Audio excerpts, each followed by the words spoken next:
Hi കൂട്ടുകാരെ, ഇതേ കക്കടിപ്പാറ എന്നറിയപ്പെടുന്ന ഒരു സ്ഥലമാട്ടോ. ആ സ്ഥലത്ത് ഈ കക്കടിപ്പാറയിൽ ഈ ഒരു കൂട്ടം മുള കിടക്കുന്നുണ്ടോ. ഇതൊരു മഹാ അത്ഭുതം കേട്ടോ. ഈ മുള ഒരു 4 വർഷമായിട്ടോ ഒന്നിച്ച് പൂത്തായിരുന്നു. അങ്ങനെ ഇതിൻ്റെ ചോട്ടിൽ ഡാർപ്പായൊക്കെ അങ്ങോട്ട് വിരിച്ചിട്ട് കണ്ടമാനം മുളയരി ആൾക്കാർക്ക് കിട്ടിയിട്ടുണ്ട്. അങ്ങനെ എത്രയാണ് 14 വർഷമോ 24 വർഷം തോന്നുന്നുണ്ട്. അങ്ങനെ 24 വർഷത്തിലൊരിക്കലാണ് അത്ര മുള പൂക്കൽ. അങ്ങനെ മുള പൂത്ത് പൂവിട്ട് കണ്ടില്ലേ. ആ കാലാവധി കഴിഞ്ഞപ്പോൾ ഇത് മൂടോടെ പിഴുതിങ്ങോട്ട് വീണതാണ് മഴയത്തിട്ടോ.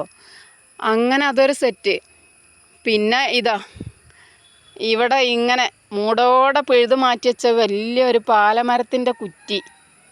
പാലമരാന്ന് തന്നെ തോന്നുന്നു, എന്ത് മരാന്നറിയില്ല. പിന്നെ ഇതാ നമ്മളെ ഒന്നായിട്ട് മൂടോടെ പറിച്ച് വെച്ച 1-ാം തരം പാറക്കൂട്ടം.